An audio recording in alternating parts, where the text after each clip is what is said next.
ro'za haqida, uni foydasi haqida juda ham ko'p bilamiz, juda ham ko'p o'qiganmiz. Lekin top 3 ta foydasini qisqa lo'nda qilib tushuntirib o'taman. Birinchi foydasi bu insonda organizmini tozalash jarayoni boshlanadi.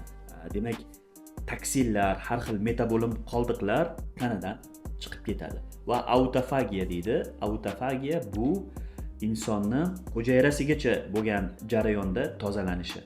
Birinchi bu foydasi hisoblanadi. Ikkinchi foydasi bu metabolizm va yog'larni eritishga juda ham yaxshi qo'l keladi.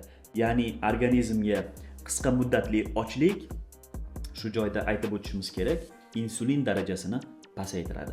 Ya'ni bu qandli diabet kasalliklarida ham juda ham foydali hisoblanadi. Qandli diabetning ikkinchi tipidagi insonlar bemalol ro'za tutishlari mumkin hisoblanadi va qandli diabet bo'lgan insonlarda qanday